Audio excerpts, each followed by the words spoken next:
All right, good morning, everybody. For those of you who are joining us in person and those of you online, I want to welcome you. My name is Caitlin Harris Walker. I'm the Associate Director of Affordable Housing Initiatives at the Mortgage Bankers Association.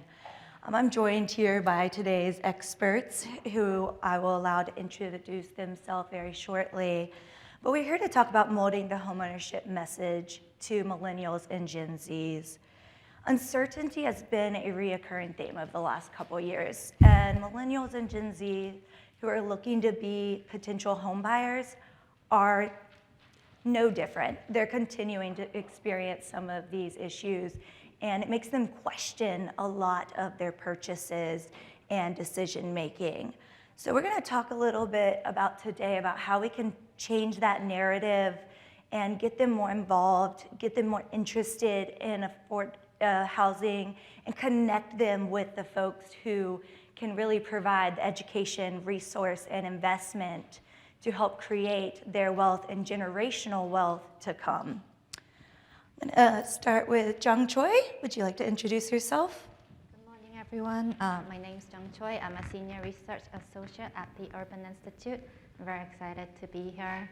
I joined Urban 5 years ago, and Millennial Homeownership is the first project that I led. And I'm proud to say it's one of the most cited research that I ever did in my life. And it sort of reflects how much people are interested in this population and really want to know and understand about how they're behaving in the housing market. So I'm excited to present some of those findings today. We have Dr. Ruth Jones-Nichols. Hi, good morning, everyone. I see several familiar faces, so it's good to share space with you today. I am the Acting Deputy Assistant Secretary for Public Engagement in the Office of Public Affairs at HUD. I have the honor of working with our secretary to engage a variety of stakeholders and constituency groups in support of HUD's mission. Obviously, one thing that is very important to us, and Secretary Fudge talks about this often, is the goal to bring people home. And so today I'll be talking about some of our efforts, particularly those targeting young adults who are interested in home ownership. So glad to be here and thankful for the invitation. Thank you, Ruth. Niles Lichtenstein. Hey everyone, thank you for having me. Niles Lichtenstein, I'm the CEO and co-founder of Nestment. We help empower millennial and Gen Z buyers to pool their capital as family and friends to own property together. We just saw that crazy stat that in 4 years it requires twice as much income to buy the same home. We know people's wages haven't gone up by 2x in 4 years. So how can we change the demand side of that equation, not just wait on supply to be built? And part of that is through co-ownership models, whether that is folks who are second homes as the first time they're buying and they may offset it with rent, or buying multifamily properties together and living in those together but also renting. So we'll talk a little bit about how millennials have pushed through and the messaging around that and tried to find innovative solutions and hacks, as they call it. Last but not least, Megan Lynch. Good afternoon, everyone. Yes, good to see some familiar faces in the building. Thank you for joining us. My name is Megan Lynch. I'm the Public Policy Manager for Federal Affairs at Airbnb.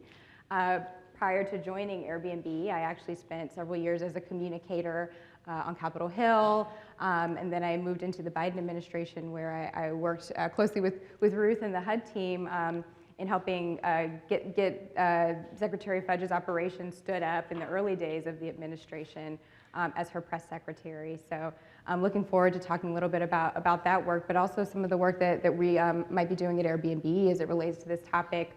For those who may not be familiar, Airbnb was founded in 2007 by two roommates in San Francisco during the recession who were trying to find a way to cover rent. And so they decided to welcome 3 guests into their apartment. And I guess the rest is history, as one would say. And over 10 years later now, we've got over 4 million hosts.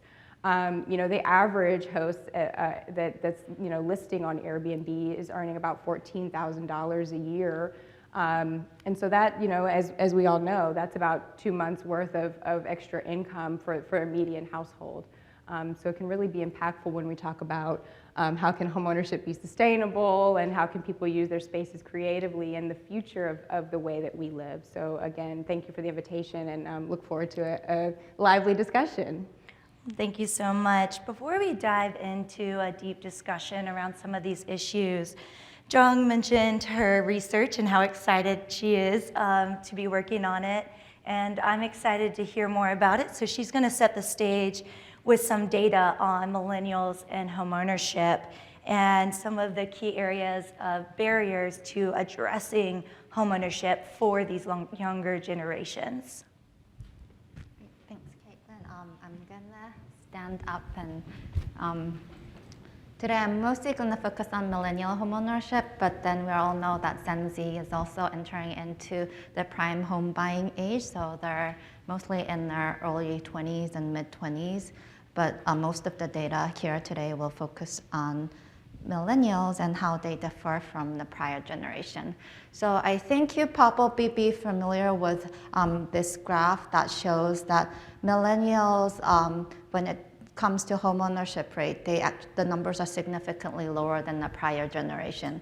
So what we see is the homeownership rate of households that are headed by those who are aged between 25 and 34.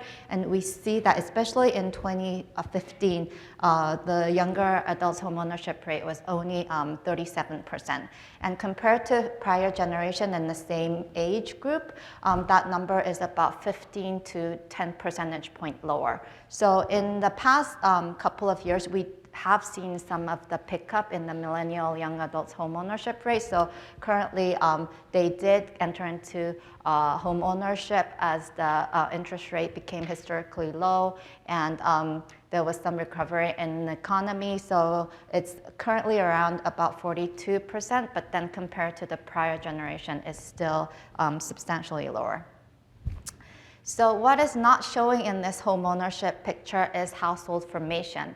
And what we see here is, like, I want you to first focus on the blue and the yellow bars. Sorry for the small letters for those who are especially at the back, but then what the blue and the yellow bars are showing are those who have formed their households and became independent households. So when we calculate homeownership, what you're doing is you're only looking at those who have formed independent households. So homeownership is among the total number of home-owning households, you divide that number by total number of households. So if you're still under your parents' roof, you're not even in the home ownership calculation.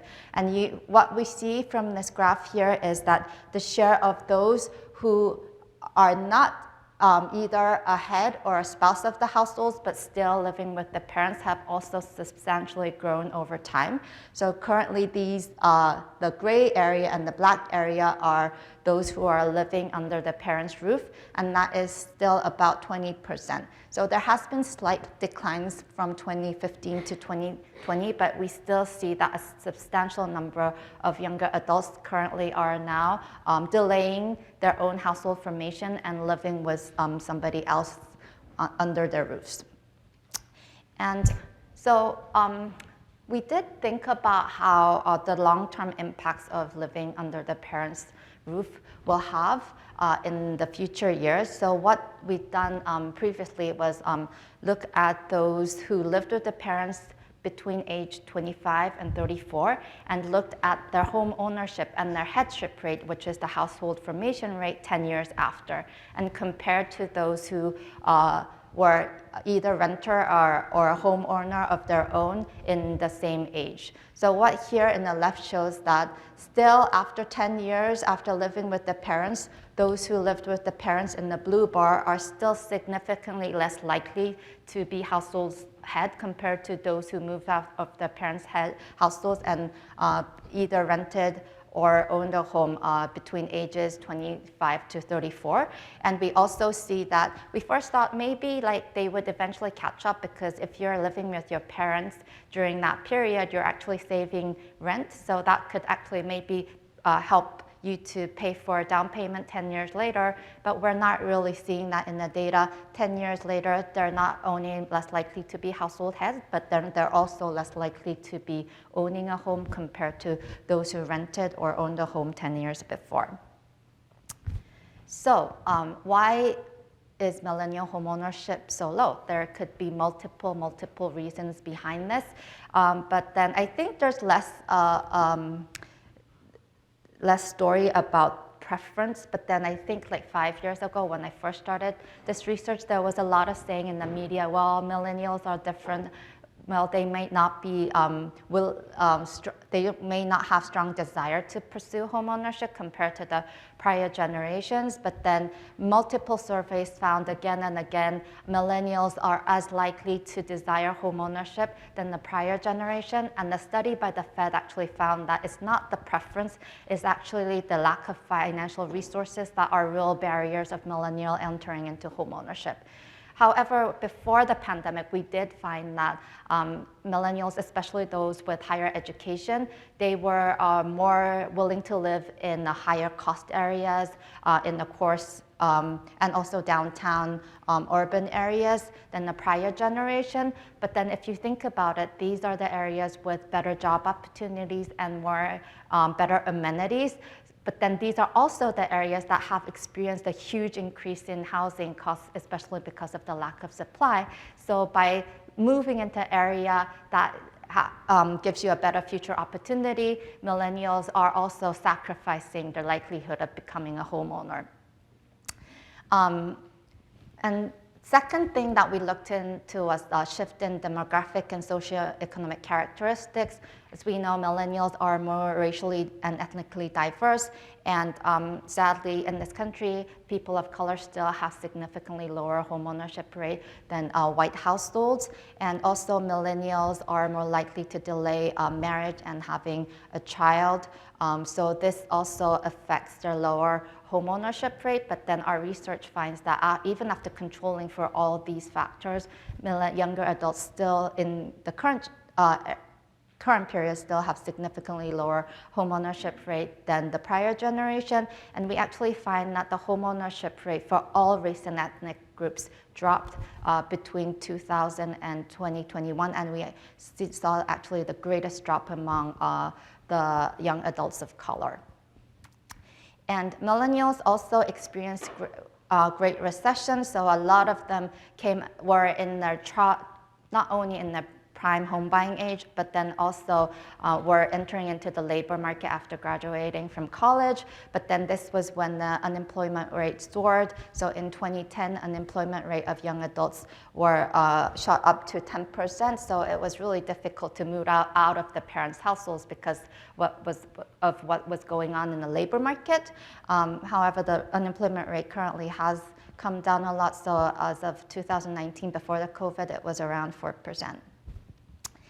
And also because of the Great Recession, a lot of millennials, especially those with parents of color, their parents experienced a huge loss of housing wealth because of the foreclosure crisis.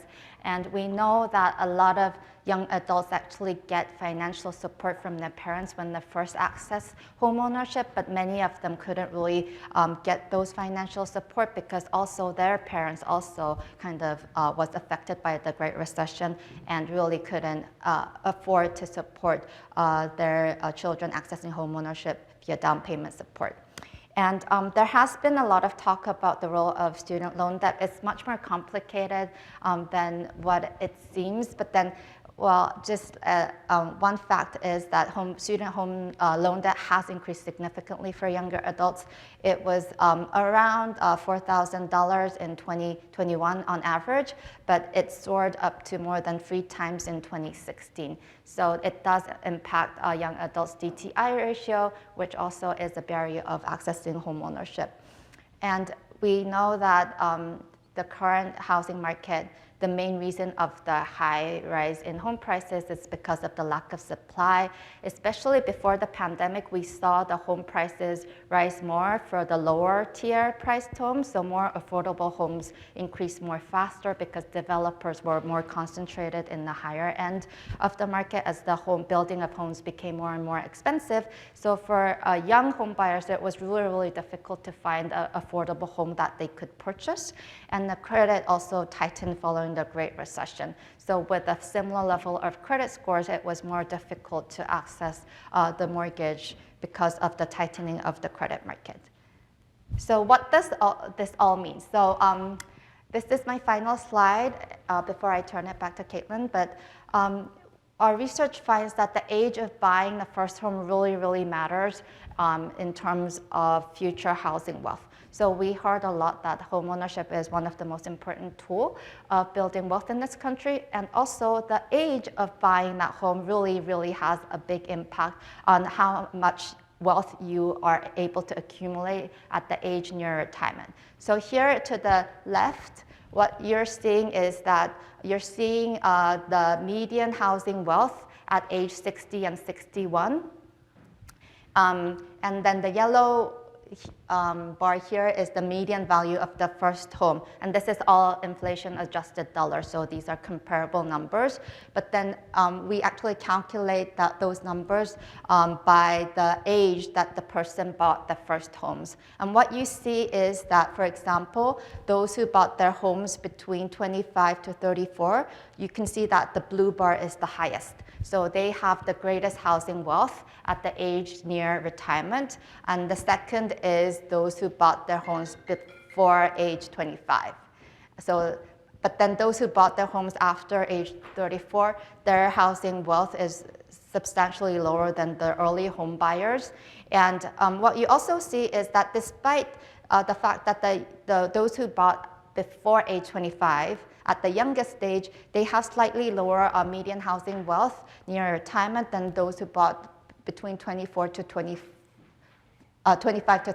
34. If you actually compare that number with the value of the first home, you actually find that those who bought in the earliest of their lives actually get the best bang for the buck. So compared to the first home that they purchased, the amount of the wealth that they have accumulated over time is the greatest. And the second graph here sort of shows reason why. So this is the blue bar here is the median home value at the age of 60 to 61, and this is the amount of mortgage debt remaining. So you can see that the younger, those who bought their homes younger in life, they have significantly lower remaining mortgage debt.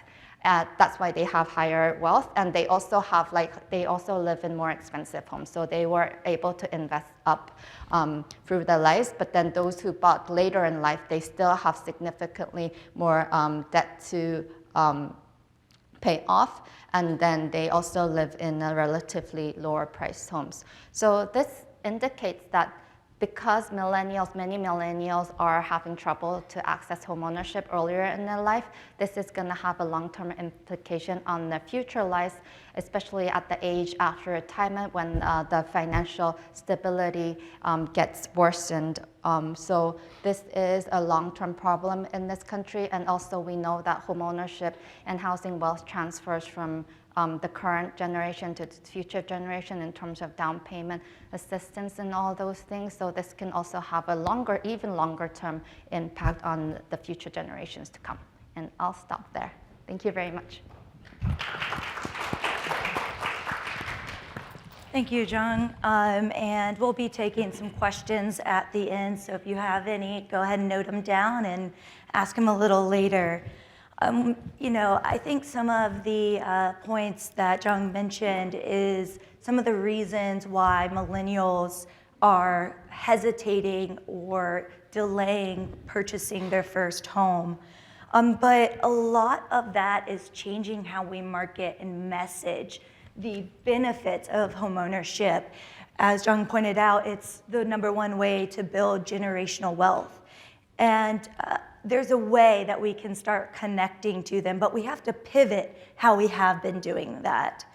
Ruth, I know HUD's been actively engaged in figuring out how to change the message for this younger group, and you have been doing a lot of new implementing new innovative ways to reach them.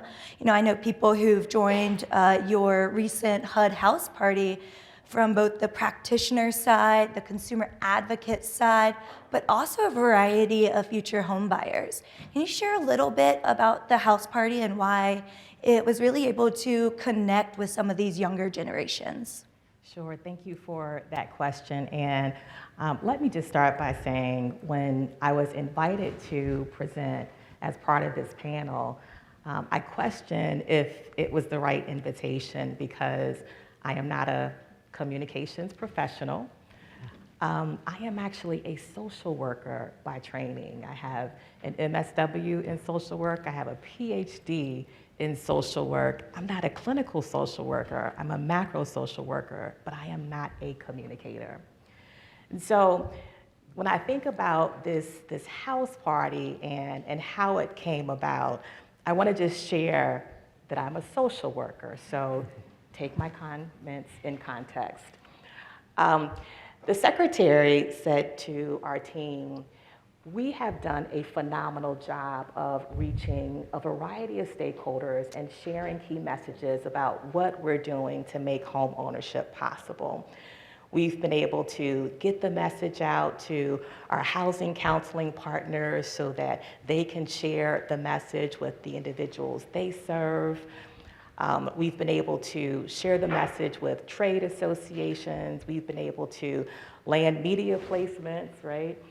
But we haven't quite gotten to young adults. And she asked, what can we do to better get the message to young adults so that they will feel encouraged about the possibility of home ownership if that is something they choose? She said, we have to tell them what we're doing to expand housing counseling. We have to tell them what we are doing to address lower credit scores so that they know if they're paying their rent on time and they've done that for 12 months. We will, in fact, through FHA, look at how we judge credit worthiness. We have to tell them the work we are doing around student loan debt so that individuals understand we have recalculated how student loan debt will be weighed. It's not going to be weighed similarly to how it was weighed before, which was more significantly than other debt. She said we have to tell them what we are doing to expand down payment assistance. And we can't simply do that through a Washington Post story. We can't simply do that by talking to Politico. We have to get the message out there to young adults in particular. So she said, how are we going to do that? She didn't ask the comms professional. She asked the public engagement team. So the social worker said, we got to put ourselves in the shoes of the folks who are feeling like home ownership isn't possible. And that wasn't difficult for me to do, having grown up in a single parent household and not really feeling like home ownership would be an opportunity. It wasn't hard for me to empathize because when I graduated from college, from undergrad, William and Mary, I had 13 credit cards and a whole bunch of debt. By the time I graduated from graduate school, I wasn't a homeowner yet. I wanted to be a homeowner. I had $100,000 in student loan debt because I didn't have a family that could pay, right, for my tuition and my education. It wasn't hard for me to put myself in the shoes of the young adults we wanted to target. So folks said, okay, how do we empathize? Well, we have to start by recognizing that most folks are probably not going to want to show up for a listening session. They're probably not going to want to show up for a town hall or a focus group. But I wonder if they would show up for a party. Folks at a party. We're going to have a party? How are we going to have a party? And how many folks are we going to reach through a party? So that's how we landed on this virtual house party hosted by the one and only Secretary Marsha L. Fudge. Now, when we structured this house party, we had several key goals in mind, goals to increase awareness about the benefits of home ownership, goals to make sure individuals understood the resources that were available and the work HUD had already done to make home ownership more of a possibility for individuals across our country, including people of color and African Americans in particular. So with this house party, we said, we have to make sure we have the right messengers. So we brought in millennials to tell their story about how they had gone through the journey toward home ownership. We had storytelling as part of the house party. We also had someone who called herself the mortgage lady. She works within FHA, she did at the time, and she worked on some of the key policy and programmatic changes that HUD has really pointed to as a part of its accomplishments. And she did a session on myth busting, right? Kind of true or false, myth or reality. And folks really appreciated that myth busting section. We also had some of the mayors, younger mayors from across the country, talk about their journey to becoming a homeowner, as well as what they were doing to make home ownership more affordable in the cities and localities that they were responsible for leading. One mayor even talked about how he went through home counseling and he wasn't on the other side yet of his journey. But at 38, he was hoping to become a homeowner very soon. So this virtual house party, believe it or not, actually had over 6,000 individuals who registered to attend, about 4,000 who actually participated. We hosted it on our social media channels, and that was a tremendous learning experience. We will do some things differently next time, but I can say, since we had the virtual house party, individuals have come to us to not only express their appreciation for how we targeted young adults and how we shared the message, but they've also asked if they could partner with HUD to further implement house parties across the nation. So if you hear about a house party happening on a local college campus, know that it probably happened first at HUD. If you hear about it happening, or if you choose to actually host a house party, we'll be thankful for that, because it's amazing, really, again, that over 6,000 individuals for our first time actually doing something like this registered to participate.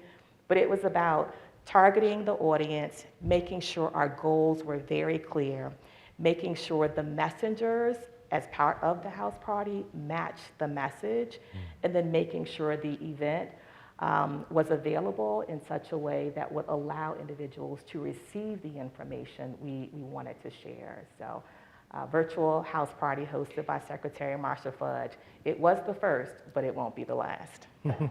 Thanks so much, Ruth. I'm looking forward to Secretary Fudge's next party. I will be joining that one.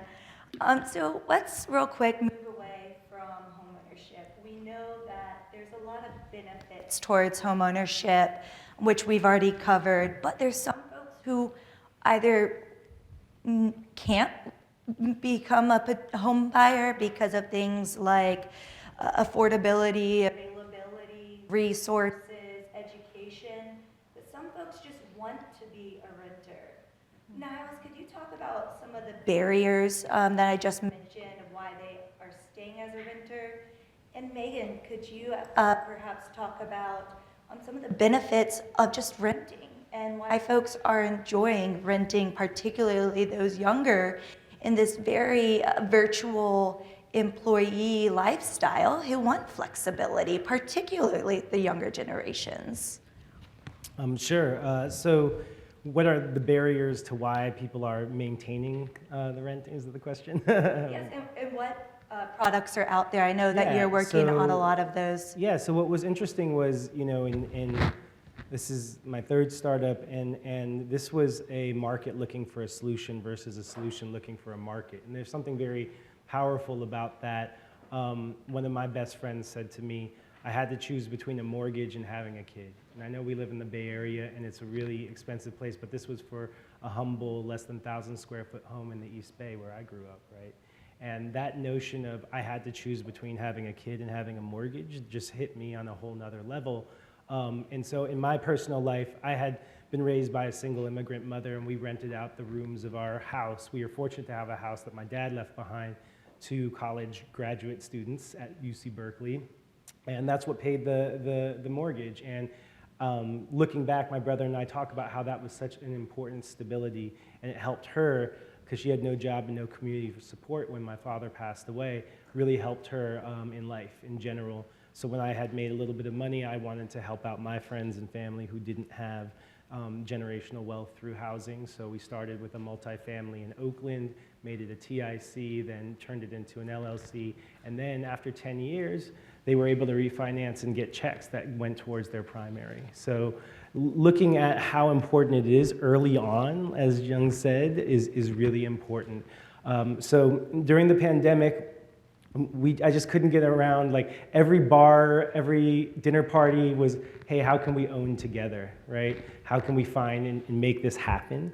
And how can it not necessarily always be our primary? There were different methods of doing this, which is, I think, what we're getting at. And so out of that, I threw a landing page up for something called Nestment, and all of a sudden we had thousands of signups. And so we spent all of last year just doing a lot of research and talking to people and getting kind of the qualitative end to what Urban presented on the quantitative end, which was people really wanted to be homeowners, but they also saw new ways of actually doing that. Like home ownership could mean something different. So actually redefining that. So there was two sets of groups. One was what we call shift buyers. Second home is the first time buying, right? So those are folks who can't necessarily afford an urban metro, but they are able to purchase maybe a home in a place where they can also offset their expenses through short-term rentals on Airbnb or other platforms. And so they're able to still, and you can't tell them they don't feel like homeowners, because this makes a huge difference in their life. They feel like connected to the home. They feel just as much ownership over it. They see their equity increasing. But realistically, it's much more sustainable because they're able to get some rent for it. And then the other model is multifamily homes as well, where we have folks who live in one or two of the units. They'll go in together. Multifamilies tend to be 10 to 15% less per square foot, especially in urban metros and things like that. So they'll go in together and maybe rent out one or two of the units and live in one or two of the units. And again, that gives them a base. So I think part of this is rethinking, and I mean the demographic and economic trends pushed people in this direction to hack the housing system. And it's kind of our job, especially here in DC, to actually take and institutionalize some of these things, because I think this is going to be the same way Airbnb is a prevalent way people travel and stay in places. I think this is going to be the way people in their 20s and 30s are going to purchase, and they're going to see it almost like a retirement plan. They're going to say, I need to, I can co-own, I'm going into a job with people. So there's just a lot of really interesting solutions. We're definitely going to do house parties. So Dr. Ruth and Secretary Fudge would love to invite you guys to those. I think that's a great idea. But we see this resiliency, especially as millennials hit middle age, and they're like, there was that New York Times article, I'm not where I thought I would be, right? Or this is not what I expected. And a lot of that has to do with home ownership and so forth. So, but I'm seeing these new solutions really, really addressing that, and that's incredibly important. So, yeah. Wonderful. Megan, you want to talk a little bit more about the renting side? Sure. I mean, I think that the key thing that I thought about it, especially when I was at HUD, but just in my years as a communicator, was that we don't want to discount how millennials and Gen Z folks might be feeling about homeownership, and I know that it's the common message to push folks into homeownership because we all know that that's one of the best ways to generate wealth. But understanding the benefits of why they may be renting, and maybe the homeownership could play into that, or maybe that they're not thinking about it in a more modern way, as Niles so poignantly stated. I think one of the primary things is homeownership, making homeownership something that's attainable, because I think that that's one of the big things, and I know that Jung, you mentioned that. Just for example, pulling out the student loan piece, the average millennial has about $40,000 in student loans. I know many of us have much more in student loan debt. So understanding various programs, many of which might be through FHA or other local programs so communicating to folks who are renting about, it's still beneficial, but also there's an innovative way that you might be able to use a home that you are not allowed to maybe perhaps use your home if you're renting. So I think that's one thing that, kind of modernizing that homeownership message as a communicator so that folks understand how you can use your home. More people are working remotely, more people are traveling for longer amounts of time. I was actually listening to something today that was making note that more people are living alone, right?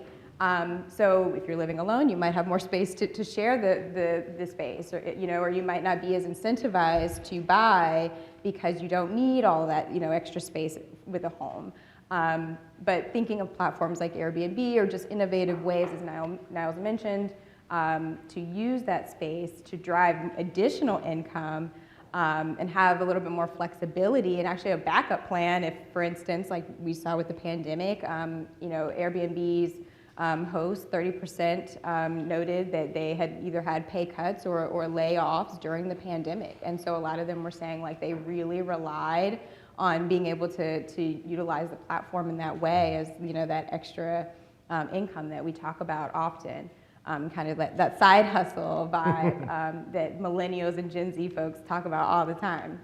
So I think it's just reframing how we talk about it, modernizing the message. Ruth, I love the house party idea, of course, and just trying to myth bust. And I really, really love that message because I think that's what we need to do if we're communicating to these folks, because I think it's just, well, I don't want to commit to a 30-year loan, right? I got my student loans, I don't want to commit. So how is this attainable, but also a sustainable model if you become a homeowner, I think is a conversation we want to have.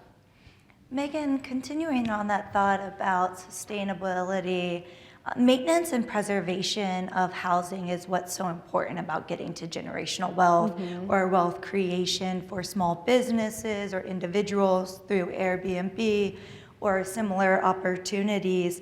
Would any of you be able to kind of talk about how do younger generations address maintenance and preservation so they can keep that generational wealth for those to come? I can talk a little bit about that. So one of the things that we have a lot of first-time millennial co-owners together, and so we set up, in talking about messaging, what's really important is visual, creative, and what we call infotainment too, as well. But we take a lot of best practices and do things like we actually, have them open up and put a certain amount of mortgage into escrow, create a deferred maintenance account, like things of that nature that are part of the process to make sure that this is a sustainable way to own the home. And I think a lot of folks appreciate that, right? Managing the unknowns is really tough. If you think about the ups and downs between the Great Recession, the pandemic, et cetera, there is this sense that like so much could happen at any given moment, right?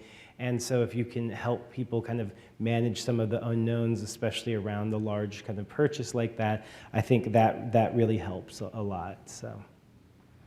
Anyone else want to comment on that?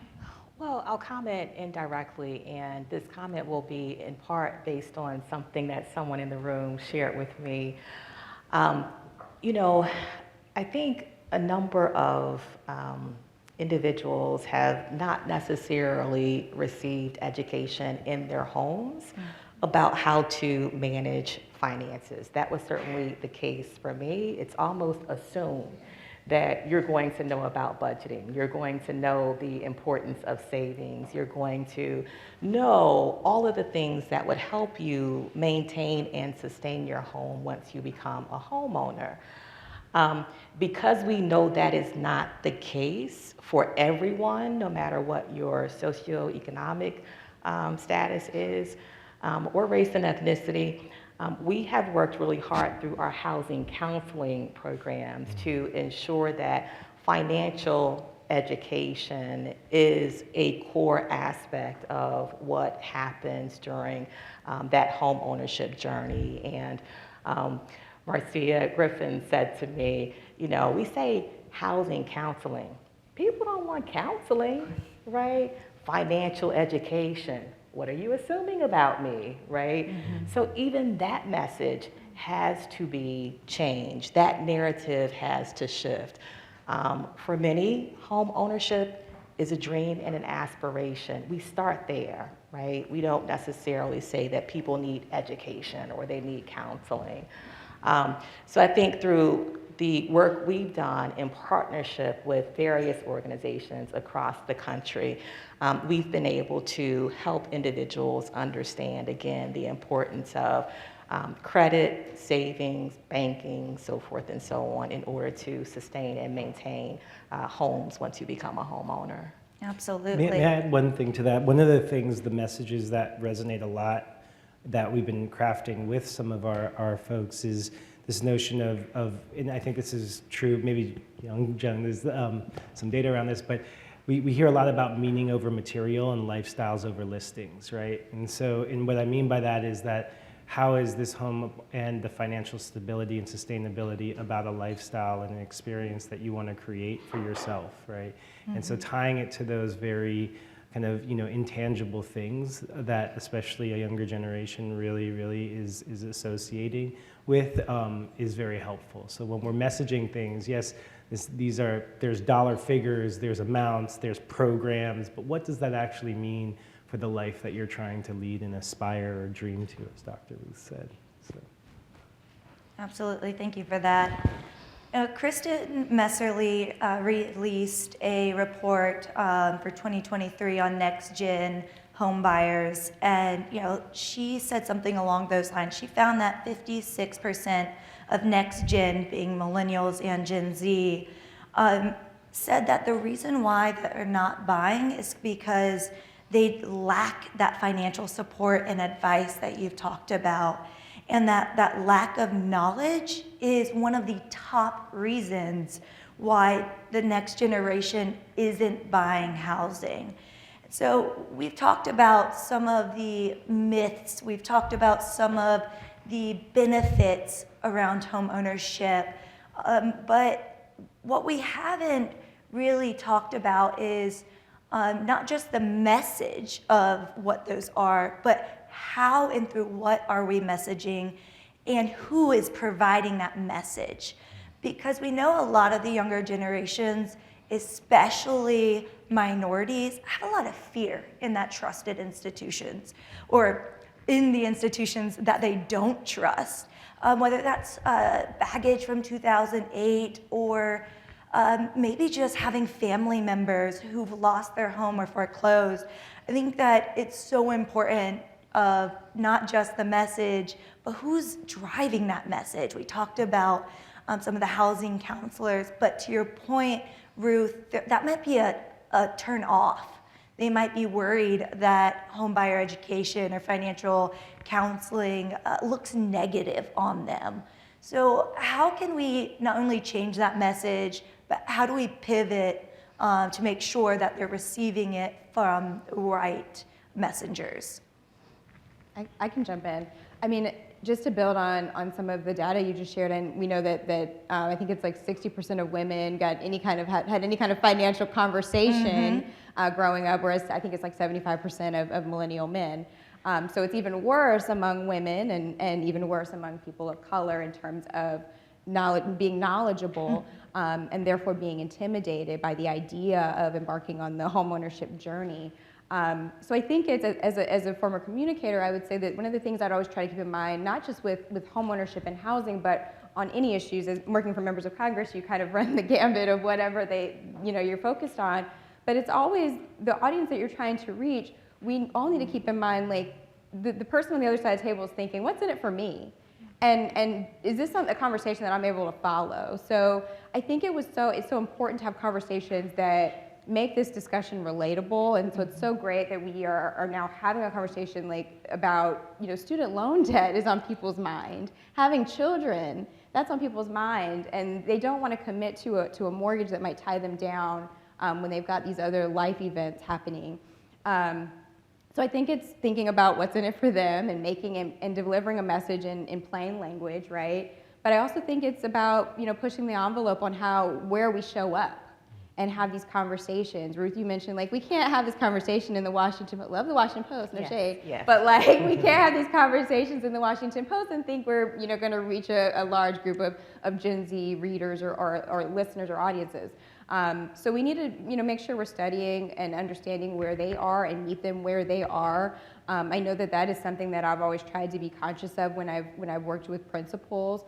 For example, I know Secretary Fudge was a very early adapter in the administration in terms of making the rounds to Shade Room and the Breakfast Club, which are very popular platforms that never talk about housing or homeownership, right? But very popular among younger audiences and audiences of color.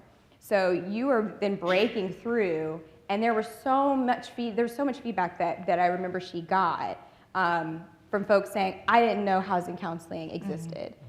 I didn't even know that this is what falls under HUD's purview. I didn't know that you guys were working on addressing the student loan issue. So just that 15-minute conversation that she might be able to have. And so my takeaway is that I need to show up in any room with a variety of audiences and talk about it and make it relatable, make it attainable. And also, from the Airbnb perspective, also help people think about what the benefits might be in homeownership. It's not tying you down necessarily, right? It might unlock a new set of opportunities in terms of wealth building and stability that you might want to seriously consider. So I think just having that really real conversation with younger adults might be really important. Yeah, our two biggest customer groups are professionals of color and also unmarried women in their 30s and 40s who want financial freedom. And so, the way that we've actually gotten more kind of grassroots, but actually even through employers and affinity networks at employees. So, whether it's Google's Black Network or Procter & Gamble's Black Network or the Latino networks, we're just, I think coming at it from a kind of a group's perspective, where are people, where are they at, where are they congregating, where is the messaging coming from? And then obviously everyone knows the storytelling, so some of the just seeing examples that look and feel like your real life situation has been really important for, we're actually helping a few folks who are on The Bachelor as women who are still unmarried and they're going in on a home together as a program. But they have, and if you talk to those folks too, they'll say like, they don't ever want to promote something that they would not do themselves, right? This is not about throwing a banner ad up or saying this is something, but no, one of the Bachelor contestants came to us and said, hey, I get together with this group of women all the time who are unmarried, who want financial freedom, who want a life of traveling, and we talk about doing this, we just don't know where to go to do it. And so this notion of co-ownership makes a lot of sense to us. Can we come together and kind of show our pathway or journey to it? So finding those authentic voices, I think, is really, really important.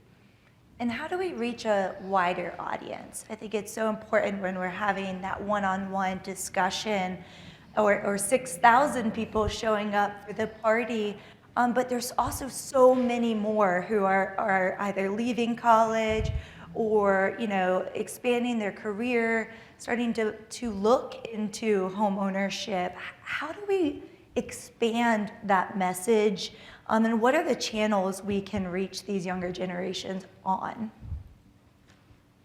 So I was, and Ruth, you touched on this earlier, validators, right? Including younger adults who might get it, right, or have a particular interest, and making sure they understand what the message is and understand what the experience they're having, and then empower them to go out and talk with their friends. So I think that's a really key part of it. You can't be everywhere at once, right? But you can just make sure that you are investing in younger people and giving them the power to share that message in a way that's comfortable for them. When I was on Capitol Hill, we would hold things like roundtables for HBCU students who were journalists, right? So they can then go home and write in their HBCU newspaper about, if it's homeownership or whatever the discussion was. So we used to do that all the time for a number of reasons, including giving the students exposure, but also to allow them the opportunity to get the information and then communicate it to their peer group. So I think having validators is really important. Oh, go for it. Yeah. I'll just build on that quickly because I know you asked about communications channels, and I'm sure folks in this room are using social, digital, you're using everything possible in terms of a communications channel. But going back to what Megan said about the validators, sometimes it really is just that basic.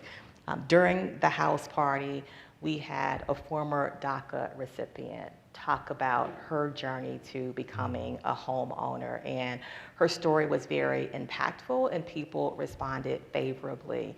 We had a recent college graduate who had completed a housing counseling program talk about his journey toward becoming a homeowner. We had an individual who had been the beneficiary of public housing and subsidized housing talk about her journey toward becoming a homeowner. Again, we had mayors who were not necessarily within the target population, but they talked about even what it was like for them to balance some of the difficult decisions that have been referenced, right? Wanting to start a family, wanting to create wealth and be in a position to pass it on to future generations. And as a result, maybe choosing a smaller home or choosing a home that was not necessarily the home their parents had. So having those validators share their story also helps to shift the narrative, whether you are telling that story on social media, you have it on a website, or in person. But I think bringing in the individuals who can be a reflection of the target audience you have in mind will be so important in terms of how to get the message across in a way that's going to connect. One thing I wanted to say is just the viral impact of peer reviews and things of that nature. So I'll give an example. We are not an institution that wants to own assets. In fact, we kind of have a thesis that institutional capital really wants to keep us as renters, and in some cases, right? But what we have done is we have decided that we would co-invest with a few co-ownership groups.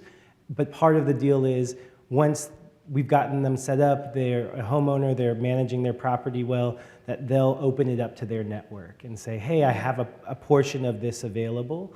Who in my network wants to go in? I've proven, because not everyone's brave enough to take that step, right? But if you have two friends, and we joke they may not be your best friends, but they're your nest friends, right? Like someone that you would own with, and that's been really helpful. And then the other thing is, I think where we need help is also institutionalizing some of these new solutions, right? It can't be, I think also communities of color, other people feel scared of also things that are not institutionalized. Some of the people more willing to take the risks are actually, despite cooperative economics being something that you see in a lot of immigrant cultures, right? It's not embedded in the actual structure of housing. And so trying to change some of that. And some of our funders who actually, we have the MBA fund, so business school students actually we're able to put in capital into Nestment because coming out with all of that student debt and they want to make it back soon. Or Vamos Ventures with the Latino community, or Concrete Rose with the Black and Hispanic community. And the last thing is we're experimenting with TikTok. I mean, I get some tax, you guys might gawk at this, but I get tax strategies from TikTok all the time. So, we've been experimenting with a lot of online and social too, so. Fantastic. We've been talking about all the benefits of homeownership, the wealth creation, things along those lines. But Jung started us out about some of the barriers to homeownership as well. And one of the things that stood out to me as a millennial was student debt. But there's also things like down payment that you talked about, Ruth. And reaching the financial education and support. But there's so many opportunities out there. We talked about how to message those opportunities, but what are they? What are the opportunities to overcome these barriers? and particularly for minorities who have additional barriers to get into homeownership. So what are those opportunities, and how do we convey them to each segment of the population? Yeah, I'll start. So there's a lot of things going on in terms of student loan debt. I know it's a challenging issue. We've worked with the education team, and it's like mortgage seemed to be complicated, but then student loan debt was like another really complicated system that really needed more understandings. But then I think Ruth briefly pointed out there's like different ways of paying back your student loan debt, and one way you can do it is using the income-based repayment program, which actually significantly lowers the debt to income ratio, which a lot of the younger generations don't know about, as they don't know about the fact that you only need less than 5% of down payment when they're accessing homeownership. So still a lot of millennials and Gen Zs think that you need 20% of down payment assistance. So there are still like ongoing myths that we have to kind of tackle. And there's one in student loan debt, that there's like multiple ways of paying back your student loan debt, which really can help accessing homeownership. Improve the access to homeownership. I think another thing that's happening right now, which is very interesting, is including rental payment history into credit. And we know that a lot of younger adults, especially younger adults of color, there are a greater share of those who do not have a credit scores, or they have a lower credit scores, which is another barrier of entering into homeownership, especially in this tight credit market. And we know that there's been a lot of media attentions on what the FHA is doing, what the GSEs are doing in trying to incorporate rental payment histories into the mortgage underwriting model. But one of the things that we really need to get the message out, I think, is that many people actually think that the rent is already included in the credit system somehow, but the fact is only 5% of rental history payment is currently reported to the credit bureau. So we are lacking 95% of rental history payment in the credit bureau data, which is used to calculate credit scores. So even if we adopt right now the most advanced credit score models, which includes rental payment history in the models, we won't really have a huge impact immediately because a lot of that information is missing. But what we found from our research is that a lot of young individuals actually think their rent is somehow automatically reported to the credit bureaus and embedded in the credit scores. And there are some fintech companies that we talk to which actually gives free options to report their rent free to the credit bureaus, and they're actually told us that not many millennials actually take that opportunities because they either are unaware of the benefit that reporting rent will have to the credit scores. We found in our research that it actually, especially for those without a credit scores, for the lower credit scores, if you include positive rental payment history, that really has a positive impact on your credit scores. But many people are unaware of that benefit, and many people actually think that their rent is somehow automatically reported into this credit system. So I think that's one of the areas that we need more messages out, so people are aware that reporting rent is actually going to benefit your access to mortgages in the long run. And I think that's one of the things that are one of the critical barriers of accessing homeownership: lack of credit history. Thank you. And Ruth, I know HUD's been working on a lot of ways to tackle the student loan issue. I wanted to just hear a little bit about some of your behavioral strategies of having people change what they know about student loan debt, because we know it's a barrier, but there's opportunities there. Can you talk a little bit about those programs and how they're addressing some of these barriers? I can, and I know we're short on time, so I'll be very brief because we talked quite a bit about the structure of the house party and what it was designed to do. So building on what Jung just said, I'll say this, right? There's a lot of information out there in terms of the good work being done at HUD and other federal agencies, but people don't oftentimes know, right? And so because they don't know, their behavior doesn't change. They don't necessarily pursue the resources that are available. In social work, remember I started with that, right? We call that cognitive behavioral change. So we have to change what people know and then change how they feel about what they know before we can actually change their behavior. I offer that to you because whether it's a house party, a social media campaign, whatever it is you choose to do as communicators, you can't change the behavior until you change knowledge and attitudes. So once you do those two things, change what people know, change what they feel about what they know, then you'll be able to change the behavior. And that's what we were hoping to do through the house party. And interestingly, we've seen an uptick in the number of individuals who are going to our housing counseling site to locate a housing counseling agency in their community. We've seen an uptick in the number of individuals who are going to the FHA site to learn about the products we have available to help individuals become homeowners. So thank you again for offering the opportunity to share that information. You don't have to be social workers, but you do have to embrace a cognitive behavioral approach. Change what people know, change what they believe about what they know, and then you'll change their behavior. So I'm going to close this out with one final question to all four of you before we get to one or two questions from the audience. If I, a millennial, came to you specifically and said, I have barriers and challenges to get into homeownership, but I want to do it, what would you say to me? One sentence, two sentences max, what would be your response? Well, first I would say you can. You can. You just have to do your homework, right? Do your homework. The resources are out there. There are innovative ways to become a homeowner and maintain your home. So I would say you can. Yeah, and I would say there are non-traditional paths, but they're paths that build community and build wealth. And so in a lot of ways, those non-traditional paths can be even more rewarding and empowering. I would say, do you know about HUD and the work that it does? You should visit HUD.gov to learn about all of the wonderful resources that are available to assist you in your journey to becoming a homeowner. You can. I love that. Jung? Yeah, I would just like, let's just have a conversation, and we really want to learn more about what you think about homeownership and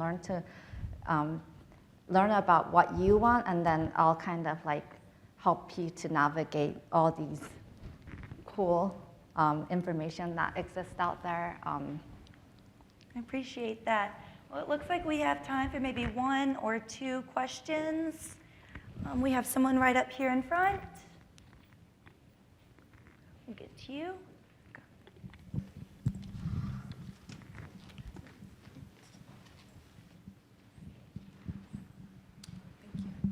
Hi, I really enjoyed this panel, so I just want to say that first and foremost. And my name is Ryan Akeridge, and I'm with a Chicago multifamily lender that goes by Community Investment Corporation.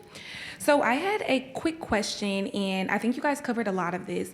So making home ownership sexy again for millennials and Gen Zers is difficult. We know this because we talked about finance and debt troubles. We talked about how overwhelming the process is, and sometimes unfamiliar for some people, especially people of color. And my question is, what is one benefit, if you had to tell somebody who has no real research or experience or know anybody who owns a home, what is one benefit that you would say, hey, if you were to have an interest in home ownership, this is the one benefit that will last forever? I think the increased leverage capital and the increase in equity, but really it's the proven generational wealth builder. So that's what I would say. I would say that it makes you feel more connected to your community and your neighborhood and those around you. Renters come and go, but when you're a homeowner, you're able to really build that connection with your community, and you can start to support the development of your community through, whether that's through the school system or parks or other opportunities for you and your family. And I think that's really key about homeownership. And it was one of the things that really hit home for me. Marcia? I just want to answer your question. We've had several focus groups around just the same subject. The two benefits that we normally don't hear that came out of our focus groups were number one, a sense of achievement. I don't need that. Number two, oh, you can't hear me? Okay, I'm sorry. Okay, so the first response was a sense of achievement. The next one was more room.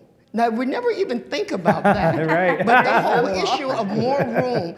And the third, and there were actually 6 things. The third was a sense of independence, serenity, peace. You know, not being around a whole lot of other people. So the independence kind of related to being able to have your own space, doing whatever you wanted in it, on and on and on. And then after that came all of the tax advantages and all of the things that we traditionally talk about. That's good insight. And if you're not able to wait until the next HUD party, Marcia puts on a great online show all of the time. I love tuning in to your episodes, and they target those younger community groups, and I've had the honor to be able to meet some of those who've gone through your program. And so join Marcia's great parties and tune into what she's doing as well. Nice. That's great. Hi, I'm Maria Elkin. I'm the Director of Communications for an organization called Center for Community Progress. Just a quick question. Who else here was born between 81 and 96? Do you consider yourself a young adult still? So I think one thing that I would really urge the panel to consider, and others communicators, is thinking about how we are messaging to people who are in their late 20s and 40s now, because your 30s are, there's not really a name for people in our 30s. I have kids, I own a home, I'm married, I have friends who are getting divorced. And I think that a lot of the messages that are aimed towards millennials still feel like they're stuck a decade in the past, in the decade of, well, you can't buy a house because of all the avocado toast you're eating and all the Starbucks you're buying. Yes. So that's definitely something that I kind of would like to ask, at what point will we stop considering millennials as the kids who need to do their homework in order to buy a house because they haven't figured out how to manage their finances yet? I think one of the issues is the lagging amount of first-time homebuyer millennials in this area. And we heard some of that this morning from David about how they're just not getting more into that home buying space. And I think to your point, you know, we're there, I'm there, where I own a home, I'm married, I'm looking to have kids, where this is part of the reality, and I'm not the 18-year-old Gen Z, and we don't have the same problems. And I think making sure we're targeting that message even more specific. You know, we talked about targeting the message for minorities. We talked about making sure we're addressing certain groups, but I think that diving that deep into the discussion and choosing a narrative that fits that group is so key. And utilizing focus groups of individuals who are in that age bracket and seeing what reaches them, what resonates with them. Because what resonates with me doesn't resonate with my little sister, and she's only 6 years younger than me, also a homeowner. We don't have the same mentality around these issues. Do we have time for one more? Great. Good afternoon. Excuse me. Good afternoon, everyone. First of all, great panel. My name is Antoine McCoy, and the one thing I had a question on was regarding, there's been a lot of effort and resources placed into housing counseling programs, but what about, is there any formalized housing mentoring? And when I say mentoring, I think it's a little different. I know for myself, I was fortunate enough to buy my first home, a multi-unit in DC, when I was 26 in a very competitive market. The thing that got me wasn't when I went to Urban, not Institute, but the other, I can't remember. Yeah, the Urban League for their housing counseling program. It's because my friend who went to college with me was saying, hey, I'm buying a multi-unit, you know, that's the best thing to do, yada, yada, yada. That's when we were in grad school together. And that is what kind of got me into the concept of, hey, let me look into buying this, not just an initial unit, but a multi-unit. And I know for myself, I've worked with other young men, and they tell me like, hey, thank you for letting me know that, hey, buying a house is a great base, period. So is there a formalized process for a housing mentoring where it may not, or it could be unformalized, but I think that's a very, I would like to hear your thoughts of that. I can jump in. I might not have, I don't have a more official across the board answer, but for Airbnb in particular, I love that you had that question, by the way, because I think it was just in December, we announced a new partnership program where hosts that are just starting out in sharing their home are partnered with a super host, is what we call it, somebody who's very experienced in the creative ways of sharing their home, how to manage the listing, right? And so we are going down that very same path that you're thinking about, is like more of a mentorship. And I think there's also an equity piece to this, because a lot of times, like people of color, people, this is your first time owning a home, you're doing this alone, like you're kind of lost in the shuffle, so you're like, forget it, right? So if you have somebody coming along on that journey with you and telling you, listen, here's how this works, let me just help you get to point B faster, I'm so with you. That I love that question, and we actually have a new program like that at Airbnb. And that's why we started Nestment, because we did that exact. I got mentored. I started mentoring somebody, and it can't just stop at the transaction, because sustainability is so important. So we're building both a management dashboard as well as what we call kind of like a management concierge. So once you're in there, you have someone to talk to. We built something called a Nestapedia, which is like Urban Dictionary meets Investopedia with more visuals and creatives that we're launching. And that's also a way to just kind of create engagement and learning. But I really am glad you asked that question, because it's so important.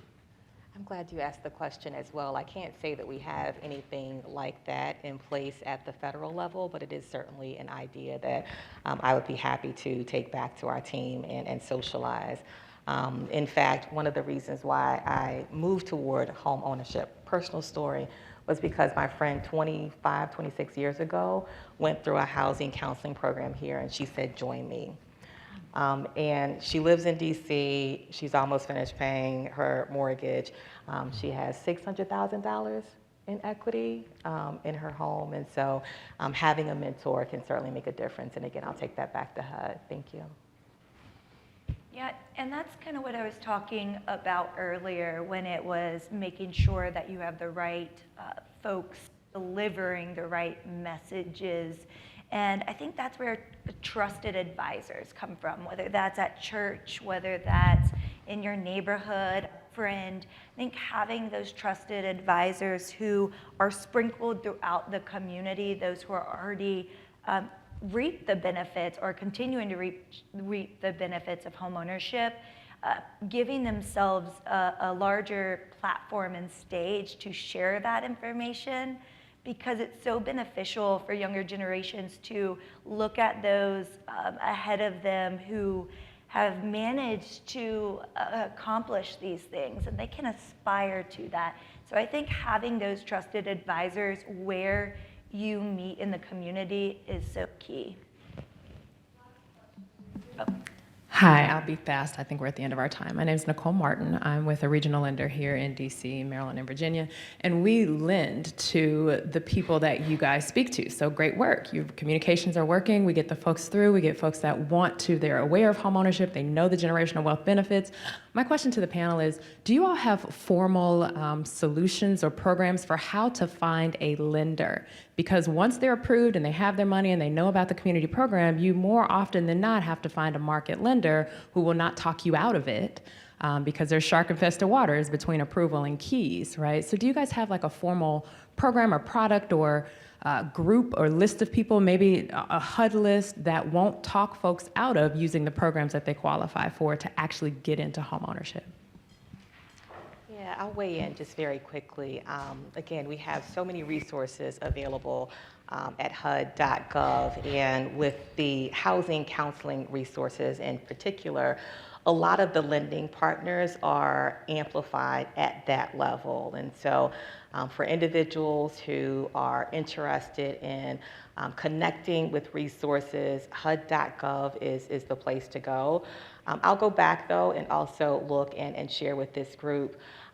if in fact we share more detailed information regarding who provides FHA loan products as an example, but oftentimes that question is localized, right? And so through our housing counseling partners, that's where we're able to generally share that information, and that information is clearly available on our website. And the Mortgage Bankers Association has a place-based initiative called Convergence. We have one in Memphis, Tennessee, one in Columbus, Ohio, and today they're launching in Philadelphia, Pennsylvania. And some of the work that we do there is converging all of the local stakeholders already in the community around housing, whether that's a loan officer, a housing counselor, a real estate agent, all of those who are already there, bringing them together to support the consumer and ultimately create a homebuyer journey. So that way they're connected at every single point of their home buying process. Because some people it might be 2-3 years out, some people might be 2 months out. And so that journey varies, but having a connection point to who those stakeholders are is so key. And Convergence is trying to create that. So it's a referral system for the practitioners, but for the consumer, you have someone to connect with each and every stop. We'll also say, with part of the Mortgage Bankers Association, our affordable housing initiative is really focused on creating best practices, standardizations, and toolkits for practitioners like yourself who can utilize those resources to connect with their community. So I invite you to check out our website, look at them. We're continuously building out those toolkits and welcome all the advice and support from folks like you who are invested in this and want to provide additional insights into this journey. Go ahead.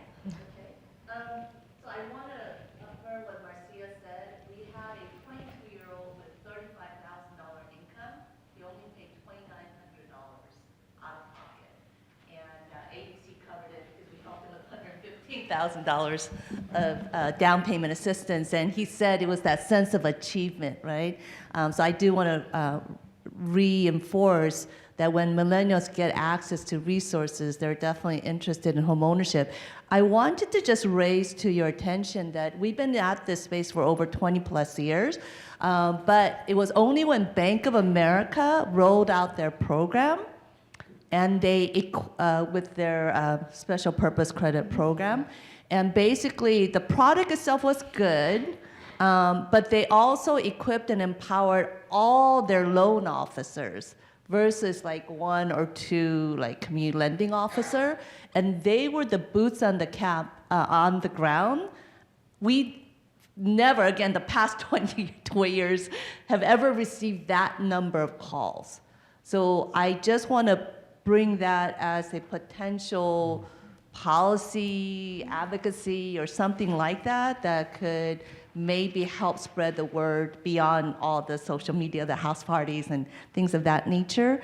And then the other part was, you know what, I think that's good enough. Yes, thank you. So I wanted to see, has there been any thought to that or awareness of, again, requiring all the banks to equip all their loan officers versus 1 or 2 of their community lending officer, especially the down payment assistance programs? I'd be happy to talk with you after this panel on it, because I know we're at time.